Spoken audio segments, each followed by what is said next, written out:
address crisis points in the food supply chain. I'm speaking today with Oliver Hedgepeth. He is supply chain logistics professor at American Public University System. Hi, Oliver. Hey, hi, Bob. Nice to see you. Good to talk to you again. Oliver, what's been happening in the food industry supply chain recently that raises concerns?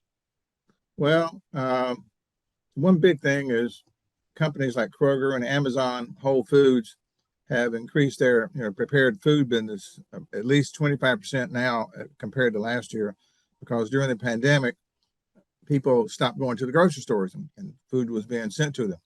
And a lot of prepared foods, especially buffets and all, just went away for 3 years, and people lost jobs, they lost income, and the food supply chain stopped coming to a lot of people.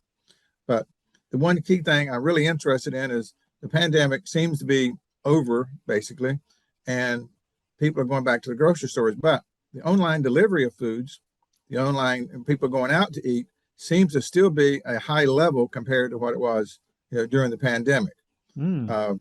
The customers, and what I worry about is the customers and the supply chain people, logistic people, grocery store people, shippers, trying to figure out how to measure, how to forecast what's going to happen next year. Here we are in 2023, and the managers are worried not about 2023 because they've got warehouses full of food, but 2024 is coming, and if they're going to survive, they need to understand what kind of food that is going to be needed by the people, and can we even grow it and pick it up.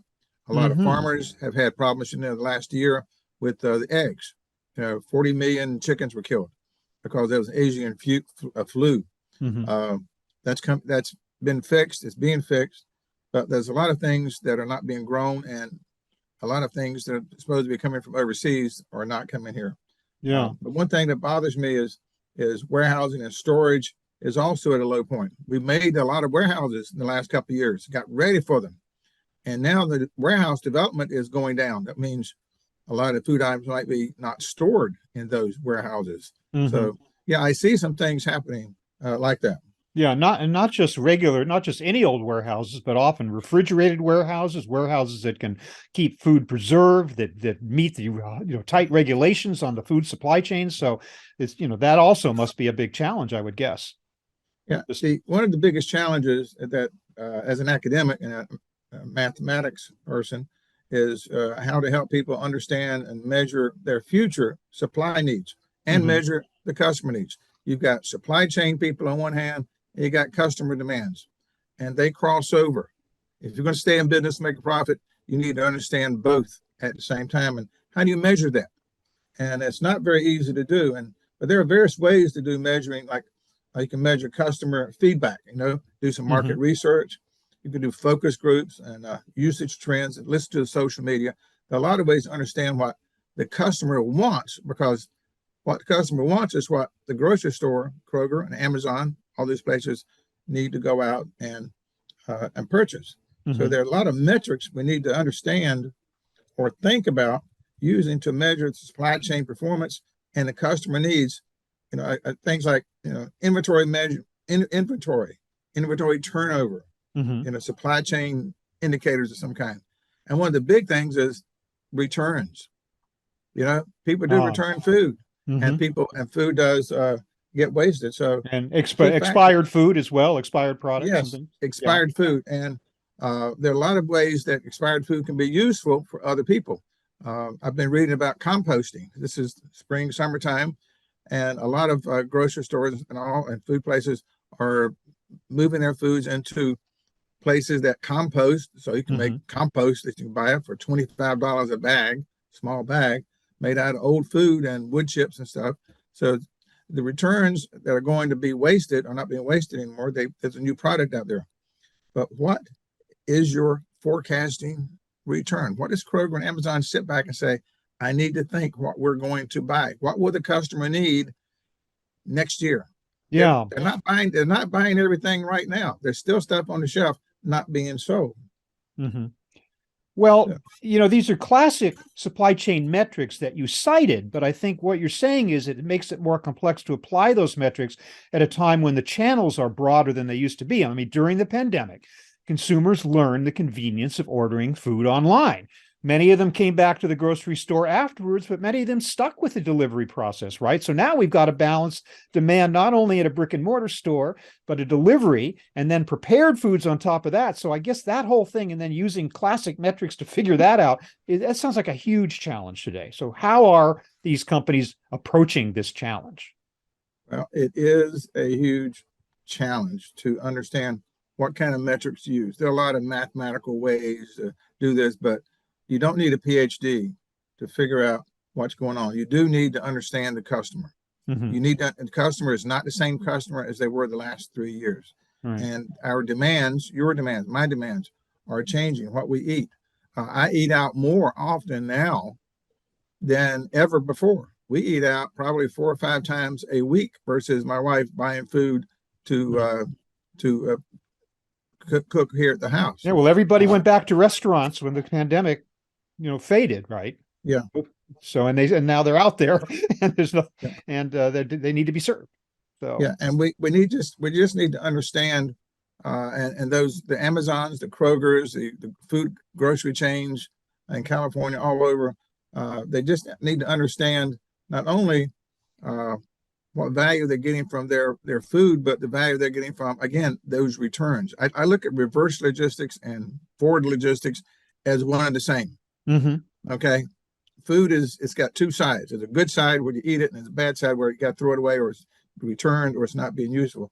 And Mm-hmm. so I'm trying to figure out how, and I know they're trying to figure out how to get value out of the returned food, as well as what food to sell. And there are a lot of different things that can happen. The last mile, for example, you have to deliver food. We have these delivery services. I've got a daughter and a granddaughter who's delivering food. They're making more money delivering food at night Oh, for really? people at home. They're making more money at not doing that. They drop the kids off at school, and they Mm-hmm. go get in their brand new car, their brand new Uber car, whatever you call it, and start delivering food. And Mm-hmm. they're making $20 tips on delivering a bag of McDonald's chicken nuggets. Mm-hmm.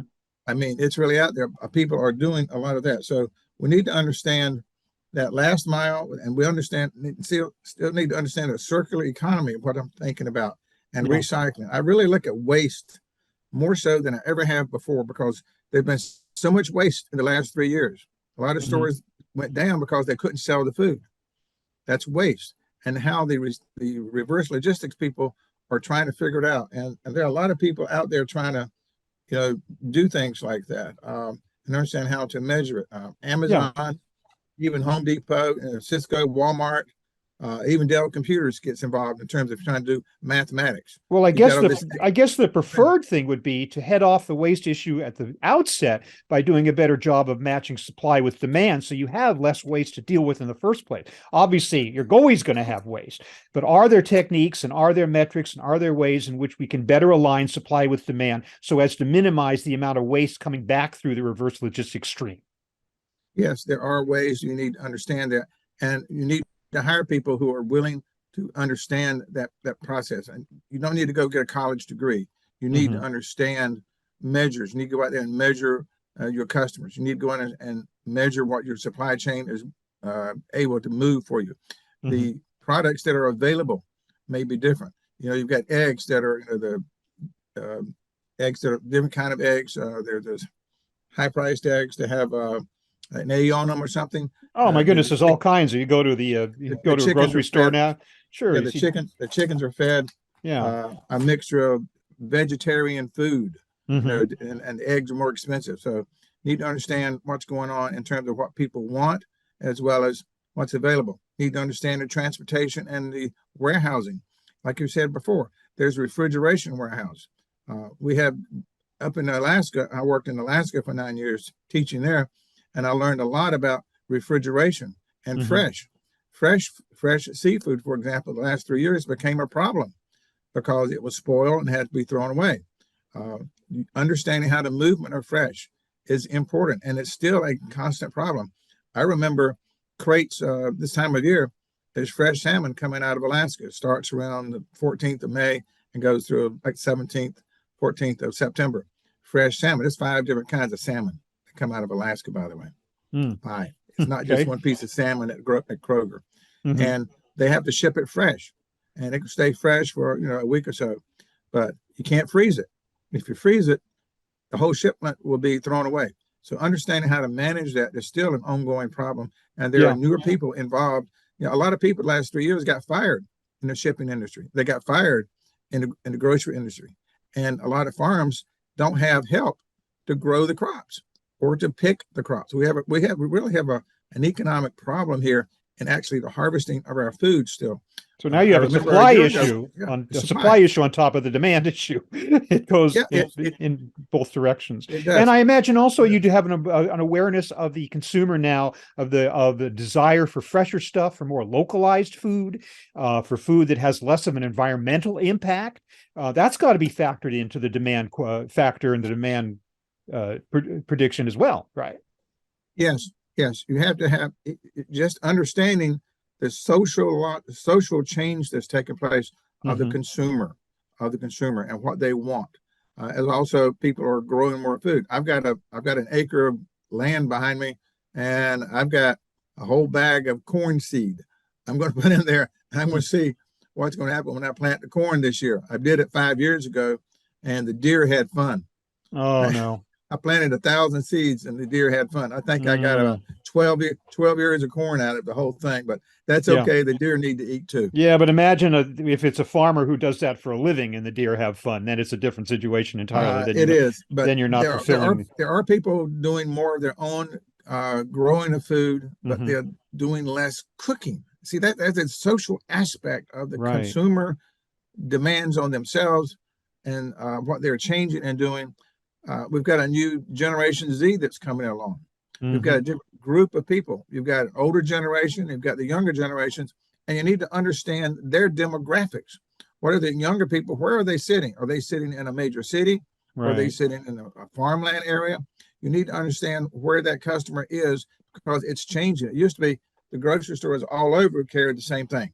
Yeah. The pandemic gave us a wake up call, Hmm. and that wake up call has yet to go away. I mean, it really is a Okay. problem of customer demand, supply chain availability, and the forward logistic part and the reverse logistics part. Well, you lay out the problem very well, Oliver, and I appreciate you doing that. And obviously, there's so much more that can be said about that. But at this point, I think we're going to have to punt on a future conversation. Certainly, food producers have a lot on their plate, no pun intended there. But thank you. It's always great to speak with you, Oliver Hedgepeth of the American Public University System. Hope to do this again soon. Thanks a lot. Thank you very much.